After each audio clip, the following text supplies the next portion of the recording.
ہے جس میں سورہ یاسین، سورہ صافات، سورہ صاد، تین سورتوں کے مضامین ہیں۔ سورہ یاسین کو قرآن کا دل کہا گیا ہے۔ سورہ یاسین کی تلاوت کا اثر دل پہ پڑتا ہے۔ سورہ یاسین میں عقائد کا بیان ہے اور عقیدے کا تعلق دل سے ہے۔ موت کے وقت بہت ضروری ہے کہ انسان کا دل عقیدے توحید پر قائم ہو اور دل میں توحید ہو اور زبان پر بھی کلمہ توحید جاری ہو۔ اس لیے حدیث پاک میں آتا ہے کہ آپ کا کوئی فوت ہونے لگے تو لقینوا علی موتاکم، فوت ہونے والے پر سورہ یاسین پڑھا کرو۔ ہمارے ہاں لوگوں نے یہ سمجھا کہ سورہ یاسین پڑھنے سے آدمی جلدی مرتا ہے۔ بات یہ نہیں ہے، موت اپنے وقت پر ہے۔ البتہ بیمار آدمی ہے، قریب الموت ہے، اس پر آپ سورہ یاسین پڑھیں گے یا قرآن کا کوئی بھی حصہ پڑھیں گے، وہاں برکات ہوں گی، وہ سنے گا، اس کے اچھے اثرات پڑیں گے۔ اور اصل تو یہ ہے، اللہ ایسا کرے ہر مسلمان کو کہ وہ موت کے وقت جو قرآن کا حصہ خصوصاً سورہ یاسین سنے تو سمجھے بھی، اور جب سمجھے گا تو وہ مانے گا، اور جب مانے گا تو اس کا آخری وقت ایمان پر ہوگا اور زبان پر کلمہ اسلام جاری ہوگا۔ چنانچہ حضرت مفتی رشید احمد صاحب نور اللہ مرقدہ سے میں نے خود سنا، وہ فرماتے تھے لوگ بدعت کو معمولی سمجھتے ہیں۔ فرمایا مجھے خطرہ ہے کہ بدعت والا انسان اس کا خاتمہ کہیں کفر پر نہ ہو جائے۔ پھر انہوں نے اس کی وضاحت کی کہ موت کے وقت انسان اپنے بعد والے ٹھکانے کو دیکھتا ہے۔ موت کے وقت انسان کی ساری زندگی کی فلم اس کے سامنے چل پڑتی ہے۔ اگر آدمی مومن ہے اور اس کی زندگی اتباع سنت میں ہے تو اس کا ایک ایک عمل مقبول ہے، اور جب موت کے وقت یہ دیکھے گا تو اس کا اسلام پر اعتماد بڑھ جائے گا، اور اس کے نتیجے میں اللہ کے حکم اور فضل سے جب اطمینان بڑھے گا تو اس کی زبان پر اسلام کا کلمہ جاری ہوگا، اس کا دل اسلام پر مطمئن ہوگا۔ اور خدا نخواستہ مسلمان تو وہ تھا، لیکن اس نے زندگی اسلام کے بجائے، اتباع سنت کے بجائے بدعت اور رسومات میں گزاری۔ بظاہر بہت اچھے عمل کیے، لیکن اس میں اخلاص نہیں تھا، اتباع سنت نہیں تھا، وہ ضائع ہوا۔ وہ سمجھتا رہا میں کامیابی کی طرف جا رہا ہوں، وہ سمجھتا رہا یہ اسلام ہے۔ اس نے اس بدعت پر توبہ بھی نہیں کرنی، اس لیے کہ وہ تو اسلام ہے اس کے نزدیک۔ اس اسلام کے ساتھ جب وہ اپنی زندگی کا آخری لمحے میں پہنچا اور زندگی کے اس کے سامنے فلم چل پڑی، تو فلاں عمل بھی قبول نہیں ہے جو آپ نے دیگیں پکائی تھی، فلاں عمل بھی قبول نہیں ہے جو آپ نے فلاں کام بدعت بطور اسلام اور دین سمجھ کر کیا تھا۔ اب یہ لمحہ اس کے لیے بڑا اہم ہے، اور شیطان کھڑا ہے اس کو دھوکہ دینے کے لیے اور اس کے زبان پر کلمہ کفر جاری کرنے کے لیے، اور عین اس وقت اگر اس کے زبان سے یہ دیکھتے ہوئے کہ فلاں عمل قبول نہیں ہے، فلاں قبول نہیں ہے، فلاں قبول نہیں ہے، اور وہ تو اس کو اسلام سمجھ کر کر رہا تھا، تو اس کا اعتماد اسلام سے ہٹ جائے گا، اور اس کا ہٹنے کی دیر ہے کہ اس کے زبان پر کلمہ کفر جاری ہو جائے گا۔ تو حضرت مفتی صاحب فرماتے تھے بدعت بہت خطرناک چیز ہے، یہ آخری وقت اور آخرت میں اس کے اثرات سامنے آتے ہیں۔ میں عرض کرنا چاہ رہا ہوں کہ چونکہ سورت کا عنوان ہے آخرت کے حوالے سے، یہ جو سورہ فاطر اور سورہ سبا سے قرآن کا چوتھا مضمون شروع ہوا ہے، ایک تو اس میں قیامت کا تذکرہ ہے، قیامت پر قسمیں، سب سے زیادہ قسمیں اللہ نے قیامت کے واقع ہونے پر اٹھائی ہیں، اور ساتھ ساتھ آخرت کے تذکرے ہیں۔ آخری پاروں میں تو اب مسلسل کئی چیزوں کا اللہ ایک ایک صورت میں قسم اٹھاتا ہے ان کو شاہد کے طور پر کہ قیامت آ کے رہے گی، تو قیامت کا تذکرہ ہے۔ اب قیامت کے تصور کے ساتھ ایک بات تو یہ ہے کہ قیامت کے دن اللہ بادشاہ ہوگا، مالک یوم الدین۔ لمن الملک اليوم، قیامت کی بادشاہت صرف اللہ کی ہے، دنیا میں بھی اللہ بادشاہ ہے، اس لیے یہ تذکرے آپ کو ملیں گے۔ دوسرا یہ کہ جب اللہ بادشاہ ہے تو بہت سے لوگ تو وہ ہیں جو قیامت کو مانتے ہی نہیں ہیں، منکرین نہیں قیامت ہے۔ کچھ لوگ قیامت کو تو مانتے ہیں لیکن وہ یہ سمجھتے ہیں کہ جب قیامت کے دن اٹھیں گے تو ہم نے فلاں کو اپنا سہارا بنایا ہوا ہے، فلاں کو اپنا شفاعتی بنایا ہوا ہے۔ اللہ تعالیٰ اول تو ہمیں نجات دیں گے، اگر ہمیں نجات کے بجائے اگر ہمارے لیے کوئی ایسا فیصلہ کیا جو ہمارے لیے نقصان کا، جہنم کا فیصلہ ہے، تو وہ کہتے ہیں وہ ہمارے لوگ کھڑے ہو جائیں گے اور وہ اللہ سے منوائیں گے، یا ناز کی وجہ سے یا زور کی وجہ سے۔ قرآن اس کو رد کرتا ہے، پورا قرآن میں آیت الکرسی سے لے کر ہر صورت میں تقریباً کوئی نہ کوئی عنوان اس پر موجود ہوتا ہے کہ اللہ کے سوا کوئی شفاعت کرنے والا نہیں ہے۔ اس صورت میں بھی 3 دفعہ اس کا اعلان ہے کہ وہ اکیلا ہے، وحدہ لا شریک لہ ہے، قیامت کے دن کا بادشاہ ہے، اور اس کے فیصلے کو کوئی ٹال نہیں سکتا اور اس کے سامنے کوئی شفاعت نہیں کر سکتا اس کی اجازت کے بغیر۔ شفاعت تو ہوگی، آپ صلی اللہ علیہ وسلم شفاعت کبریٰ فرمائیں گے، تمام انبیاء اپنی امت کے لیے شفاعت کریں گے، علماء کریں گے، حاجی کریں گے، ہر آدمی کرے گا جو اچھا آدمی ہے اچھے کے لیے، لیکن مشرک سفارش نہیں کر سکے گا، مشرک کے لیے شفاعت نہیں ہوگی۔ چنانچہ اس صورت میں یہی عنوان ہے، اور اسی عنوان کو سمجھانے کے لیے اللہ نے انبیاء بھیجے تھے۔ قرآن کا اس صورت میں تذکرہ ہے کہ پہلے اللہ نے 2 رسولوں کو بھیجا، ایک بستی ہے، اس بستی میں رسولوں کو بھیجا، اذ ارسلنا الیہم اثنین، 2 فکذبوہما، بستی والوں نے دونوں کا انکار کیا۔ اللہ فرماتا ہے ہم نے تیسرا رسول بھی بھیجا، تینوں نے جا کر کہا انا الیکم رسولون، ہم رسول ہیں۔ وہ کہنے لگے تم تو انسان ہو تینوں، اور انسان کیسا رسول ہو سکتا ہے؟ اور ساتھ کہنے لگے کہ ابھی تک اللہ نے تو کسی پر کچھ نہیں اتارا، اور صاف کہہ دیا تم جھوٹے ہو، استغفر اللہ اعوذ باللہ۔ وہ کہنے لگے کہ نہیں، جھوٹے ہم نہیں ہیں، ہم اللہ کے رسول ہیں، اور اگلی بات یہ ہے کہ ہم تمہیں ہدایت نہیں دے سکتے، وما علینا الا البلاغ المبین، ہماری ذمہ داری ہے پیغام تم تک پہنچانا۔ بہرحال تینوں نے نہیں مانا، اور قرآن کہتا ہے کہ صاحب یاسین، سورہ یاسین میں جس کا تذکرہ ہے کہ ایک شخص جاء من اقصی المدینہ رجل یسعی، ایک شخص بستی کے اس کنارے سے آیا، اور اس قوم کو اب جس پر عذاب آنے والا ہے، جنہوں نے تینوں پیغمبروں کے انکار کیا ہے، ان کو سمجھانے لگا، اور اس کے جو انداز ہے سمجھانے کا وہ اللہ کو بہت پسند آیا، اور اس نے قربانی بھی دی، اور اس نے ان رسولوں کے ناموس اور عزت بچاتے بچاتے شہید بھی ہوا، اور اس کو اللہ نے جنت میں بھی بھیج دیا، قیل ادخل الجنہ، اور اس نے جنت میں جا کر بھی کہہ دیا کہ کاش میری قوم کو پتہ چلے کہ مجھے اللہ نے کتنے عزت اور اعزاز دیا ہے، اور قوم بھی اس راستے پر آئے۔ اور اللہ فرماتے ہیں کہ اس شہادت کے نتیجے میں، اس انکار کے نتیجے میں، ان رسولوں کے ساتھ استہزاء کے نتیجے میں ہم نے عذاب لایا ہے، لیکن وہ عذاب کوئی بڑے لشکر کی صورت میں نہیں لایا ہم نے، اور نہ ہمیں ایسے بڑے لشکر کی ضرورت ہے۔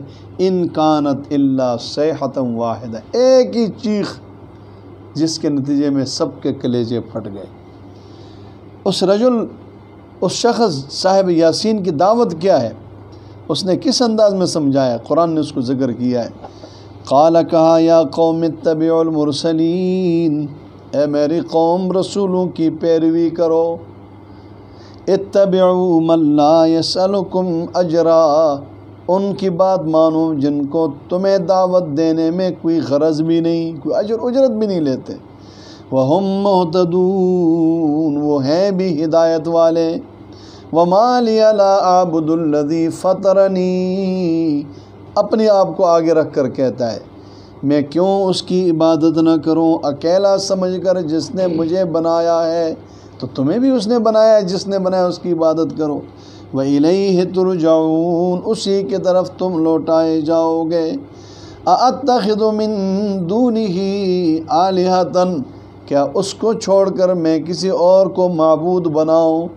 إِن يُرِدْنِ الرَّحْمَنُ بِضُرٍّ، اور پھر کیا ہوگا جو ہمارا معبود اللہ الرحمن ہے وہ کوئی تکلیف چاہے، لا تغنی عنی شفاعتهم شیئا، یہ جن جن کا تم نام لے رہے ہو اللہ کے سوا، یقین جانو ان کی سفارش کچھ کام نہیں آتی، اور نہ وہ ہمیں عذاب سے وہ ہمیں اللہ کے طرف سے عذاب سے بچا سکتے ہیں۔ انی اذا لفی ضلال مبین، پھر تو میں بھی گمراہ ہو جاؤں گا۔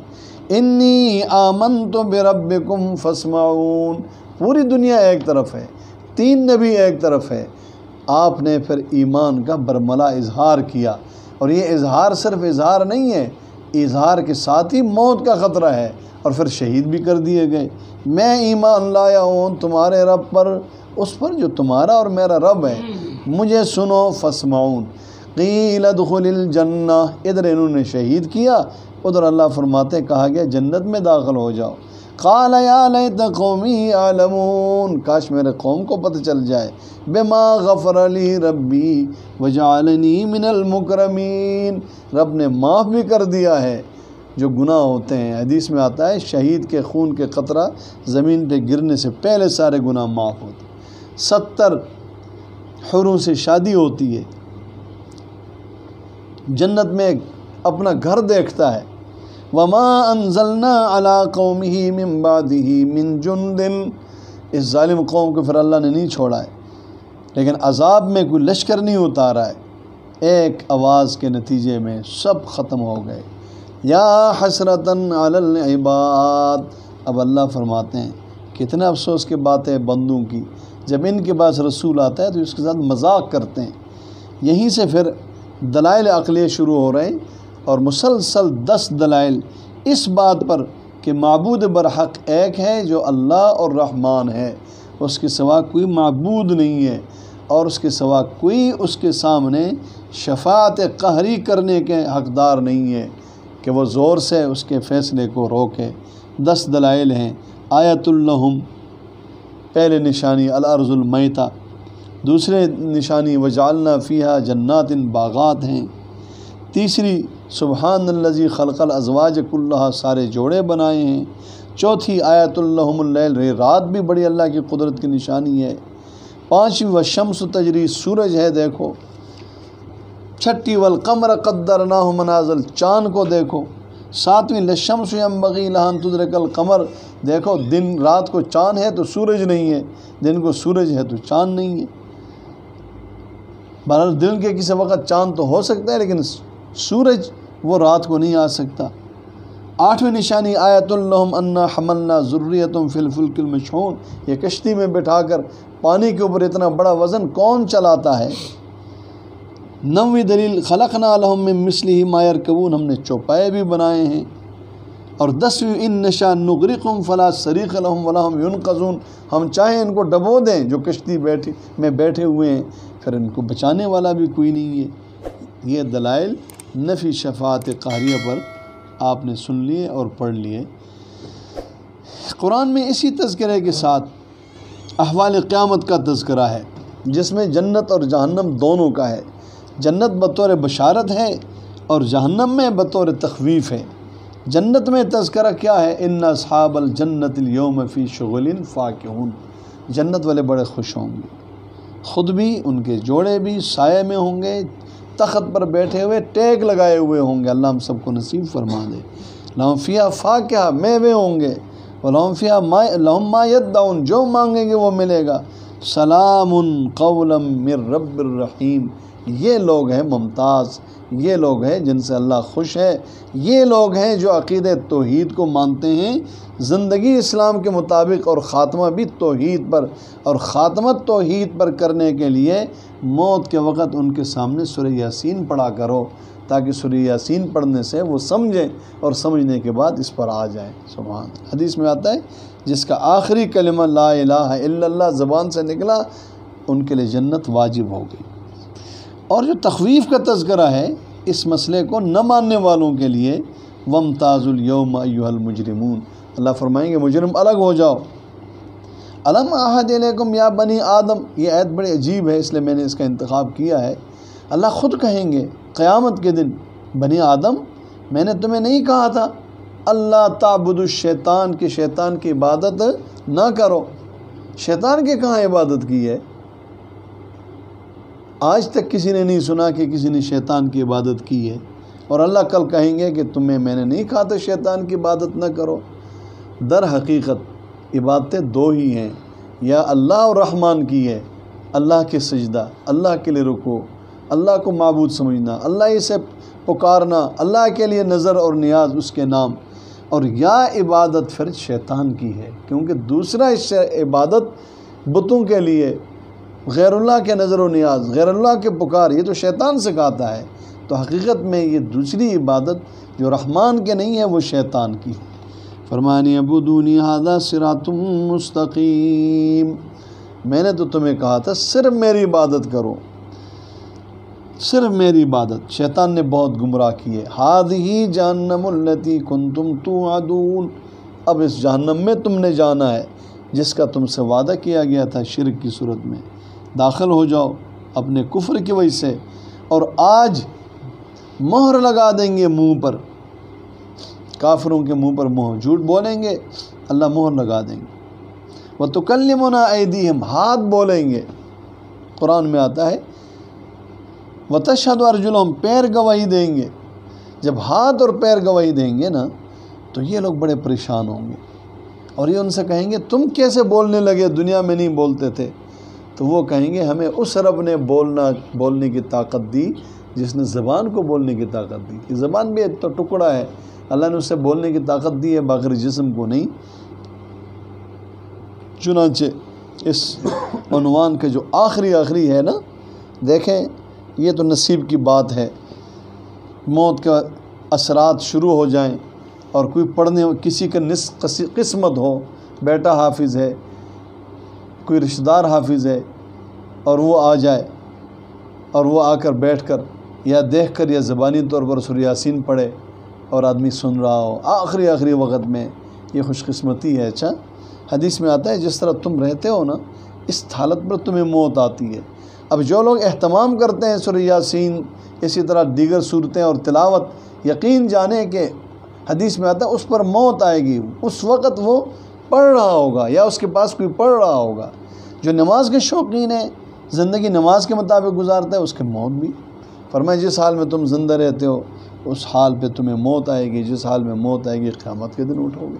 آپ نے پڑھا ہے اپنے بزرگوں کا، کوئی حج کے دوران شہید فوت ہوتا ہے، کوئی جہاد میں شہید ہوتا ہے، کوئی نماز پڑھتے پڑھتے سجدے کے وقت روح نکلتی ہے، کوئی تلاوت کرتے کرتے، سیدنا عثمان غنی عین تلاوت کے وقت شہید کر دیے گئے۔ تو جس خوش قسمت کو جو سمجھتا بھی ہو، وہ خود پڑھ رہا ہو آخری وقت، یا کوئی پڑھ رہا ہو اور وہ سمجھ رہا ہو، اور یہ آیتیں اس کے سامنے آ رہی ہوں، کون سے آتے ہیں؟ انما امرہ اذا اراد شیئا، یہ پچھلے آیتیں بھی یہی ہے۔ جو دوسرا عنوان تھا نا، جو نفی شفاعت قہریہ کا تذکرہ تھا، وہ پیچھے بھی تذکرہ ہے اور یہاں پر بھی ہے اس کا تذکرہ۔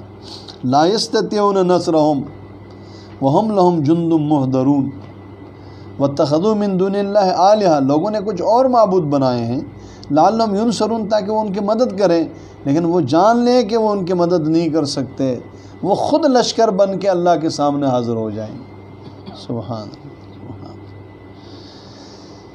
اس لیے فرمایا کہ انما امرہ اذا اراد شیئا ان یقول لہ کن فیکون، اس کا فیصلہ یہ ہے جب وہ ارادہ کرتا ہے کسی کام کا تو اس کو کہتا ہے ہو جا، یہ کہنے کی بھی ضرورت نہیں، اس کا ارادہ کافی ہے اور وہ ہو جاتا ہے۔ فسبحان اللہ، وہ بہت پاک ہے، بیدہ ملکوت کل شیء، سارے سرکار اسی کی ہے، وإلیہ ترجعون، تم نے لوٹ کر اس کی طرف جانا ہے۔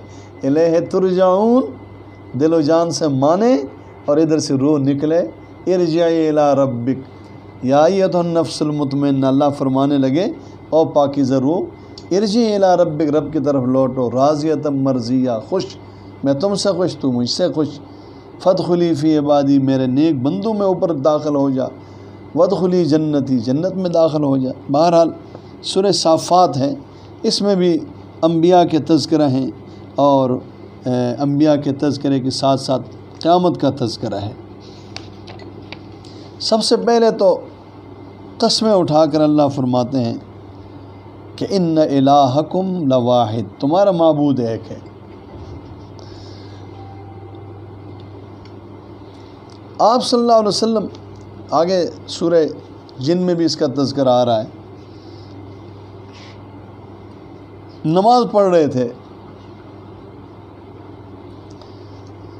وادی نخلہ کا تذکرہ آتا ہے اس سائڈ پر کہیں فجر کی، تو جنات کی ایک جماعت وہاں سے گزری،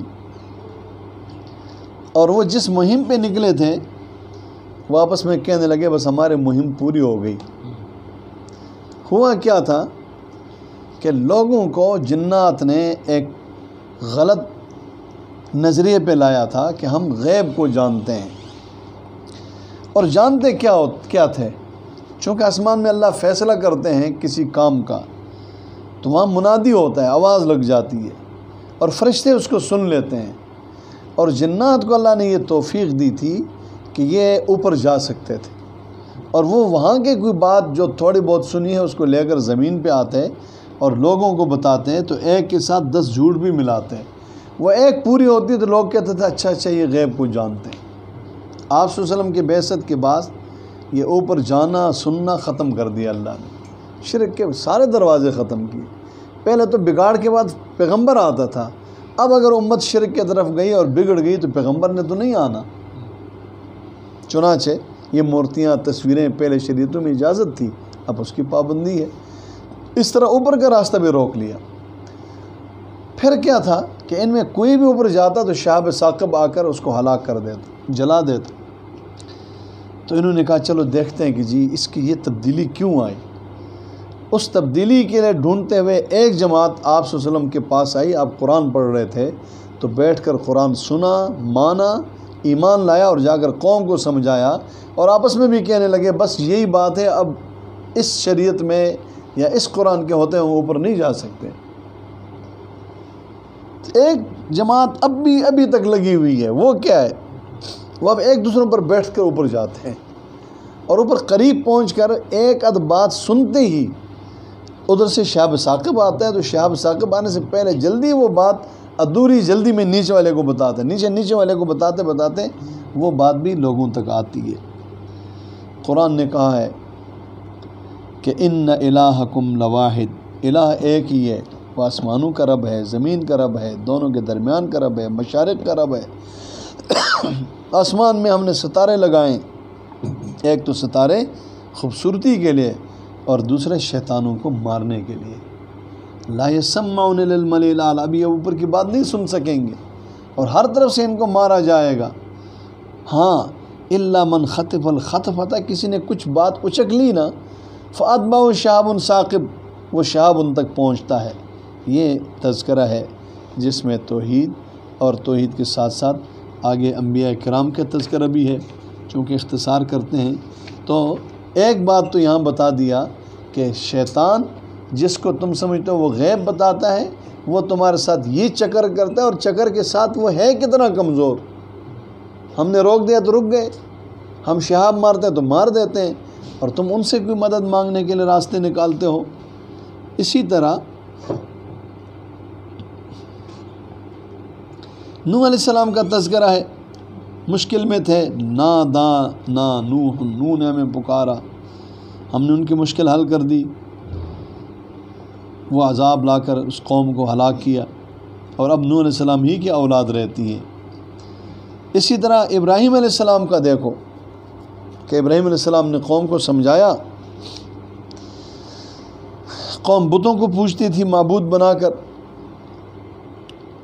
ابراہیم علیہ السلام نے دیکھا یہ شرک جس میں قوم مبتلا ہے اور اس کی بنیاد بت ہیں، تو جس دن وہ لوگ اپنے پروگرام اور جشن میں گئے، انہوں نے سارے بت توڑ دیے۔ سب سے پہلے گئے ہیں بتوں کے پاس، کہا الا تاکلون، تم کھاتے نہیں ہو؟ اب وہ کیا بولیں، پتھر ہیں۔ پھر کہا ما لکم لا تنطقون، تم بولتے نہیں ہو؟ فراغ علیہم ضربا بالیمین، دائیں ہاتھ کی قوت اور زور سے سب توڑ دیے۔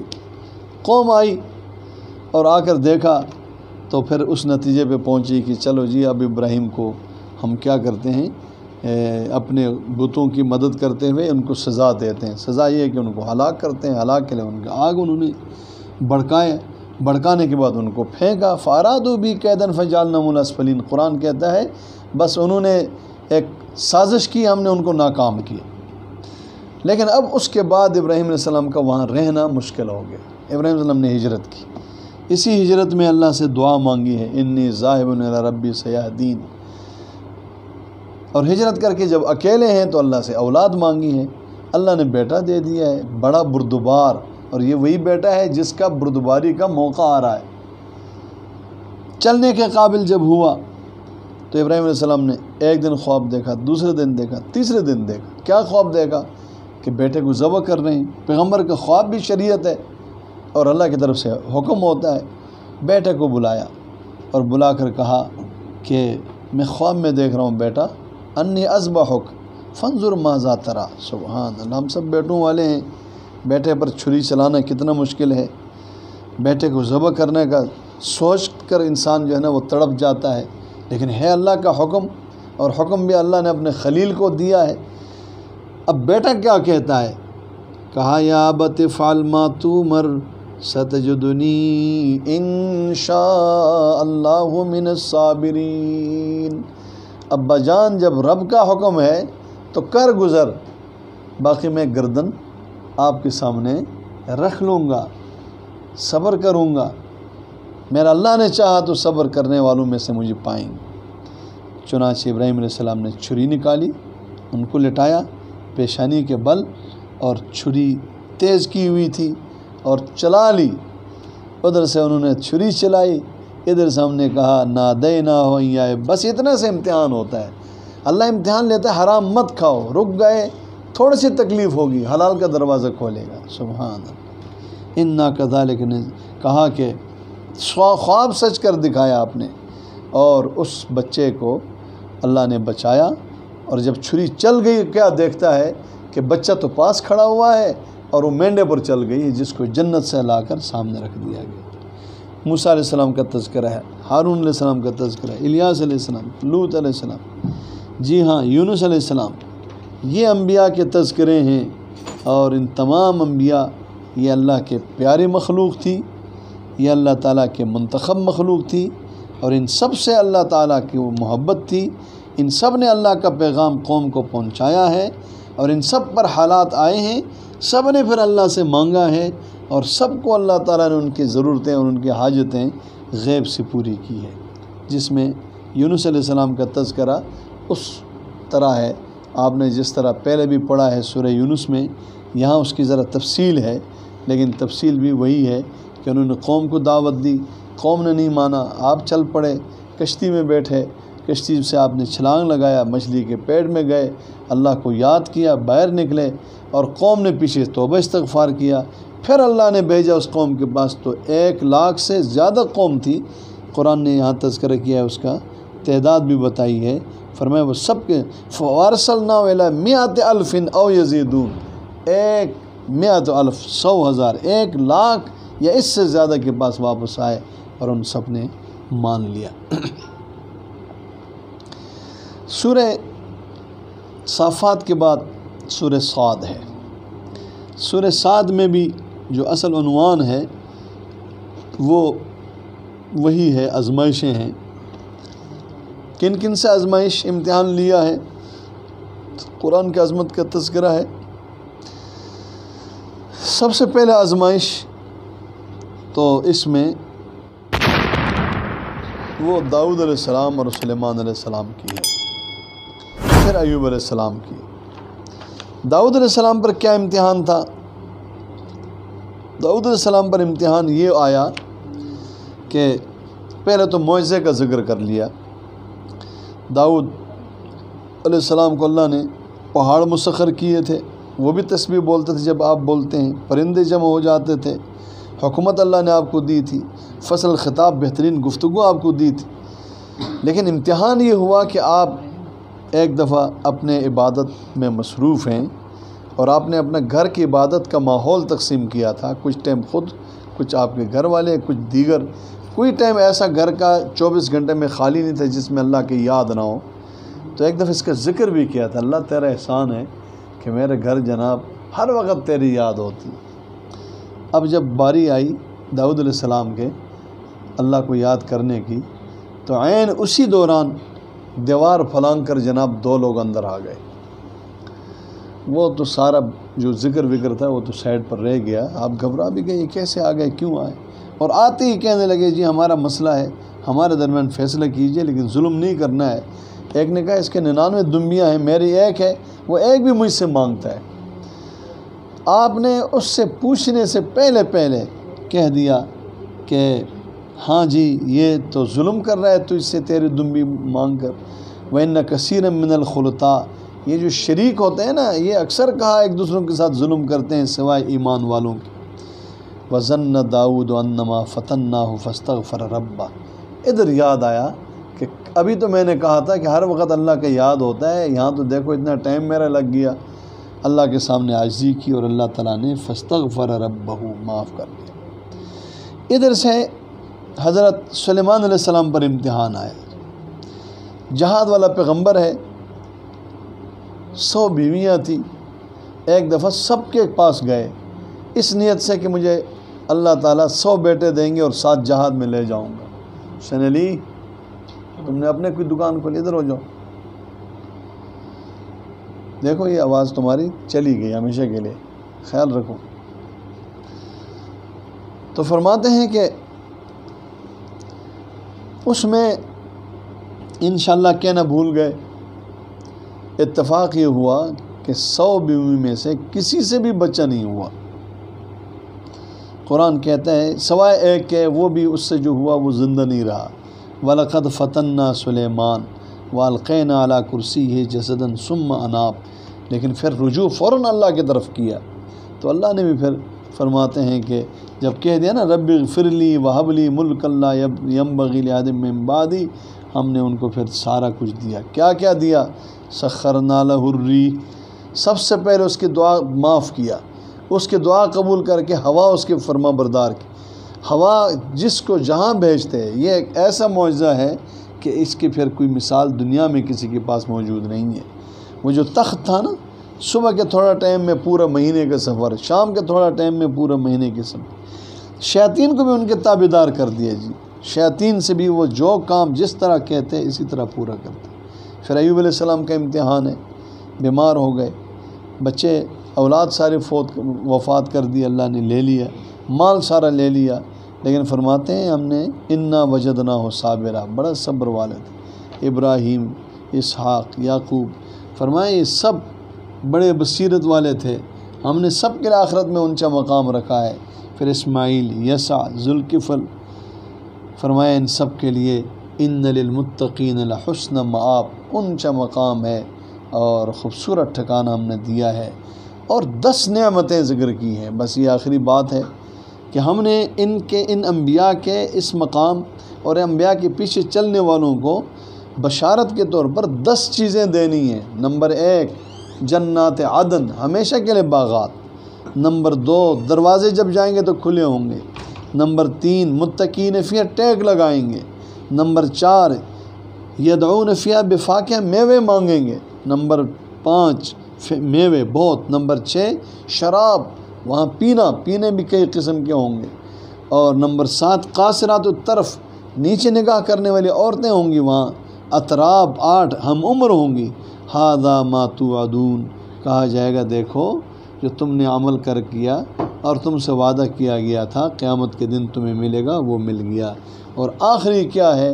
اعلان کیا جائے گا کہ ان ھذا لرزقنا ما لہ من نفاد، یہ روزی وہ ہے جس نے ختم ہونا نہیں۔ سبحان۔ پھر تخویف بھی ہے نہ ماننے والوں کے لیے، وہ بھی 10 امور ہیں۔ نمبر 1 للطاغین، سرکشوں کے لیے شر مآب، برا ٹھکانہ ہے۔ نمبر 2 وہ جہنم ہے۔ نمبر 3 بئس المہاد، بہت برا ٹھکانہ ہے۔ نمبر 4 فرمایا کہ حمیم، کھولتا ہوا پانی ہے۔ نمبر 5 غساق، جہنمیوں کا پیپ ہے۔ نمبر 6 اس طرح کی اور کئی قسمیں ہوں گی۔ نمبر 7 فوج مقتحم معکم، ھذا فوج مقتحم معکم، یہ آپس میں گھسے ہوئے ہوں گے بہت بڑی تعداد میں۔ نمبر 8 لا مرحبا بہم، وہ ایک دوسرے کو خوش آمدید نہیں کہیں گے، جنت والے تو خوش آمدید کہیں گے ایک دوسروں کو۔ اور نمبر 9 سال النار، آگ میں داخل ہوں گے۔ اور نمبر 10 فبئس القرار، بہت برا ٹھکانہ ہوگا۔ اللہ تعالیٰ ان سارے باتوں سے ہم سب کی حفاظت فرما دے، اور جو مضامین ہم نے سنا ہم نے، اللہ کریم ہم سب کو اس پر عمل کی توفیق دے، اور شیطان کے جتنے وسوسے ہیں اللہ تعالیٰ اس وسوسوں سے ہماری حفاظت فرما دے۔ اسی صورت کے آخر میں اس کا تذکرہ ہے نا، جب شیطان نے آدم علیہ السلام کے سجدہ نہیں کیا، اللہ نے نیچے اتارا اور کہا تم پر لعنت ہے قیامت کے دن تک، تو اس نے مہلت مانگی، انظرنی الی یوم یبعثون، اللہ نے کہا تمہیں مہلت ہے ایک وقت معلوم تک۔ تو اس نے کیا کہا تھا؟ فبعزتک لاغوینہم اجمعین، اس انسان کی وجہ سے اس کو خلافت دی، پھر میں نے سجدہ نہیں کیا، مجھے لعنت بھیجی، تو میں بھی تیرے عزت کی قسم کے سب کو گمراہ کروں گا۔ اب یہ بہت بڑی دھمکی ہے، مہلت تو پہلے مانگی ہے قیامت تک کے لیے، لیکن یہاں وہ بات نہیں ہے، کسی اور جگہ میں بات ہے کہ اللہ نے فرمایا میرے چنے ہوئے لوگوں کو تو کچھ نہیں کر سکتا ہے، اللہ ہمیں اس میں سے بنا دے۔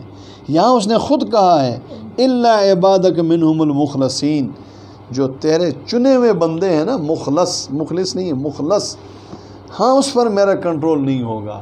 تھوڑا نظر دوڑاؤ دنیا میں، یہ چنے ہوئے کون ہے؟ یہ وہ ہے جو روزے رکھتے ہیں، یہ وہ ہے جو نمازیں پڑھتے ہیں، یہ وہ ہے جو قرآن سناتے ہیں، یہ وہ ہے جو قرآن سنتے ہیں، یہ وہ ہے جو دین سیکھتے ہیں، دین سکھاتے ہیں، دین پر عمل کرتے ہیں، نبی کے طریقے پر چلتے ہیں، مشکل وقت میں استقامت کرتے ہیں۔ یہ وہ چنے ہوئے ہیں کہ شیطان بھی جانتا ہے کہ ان پر میرا کنٹرول نہیں ہے، اور باقی سب اس کے بائیں ہاتھ کا کھیل ہے۔ اللہ ان کی شر فساد سے ہمیں محفوظ فرمائیں۔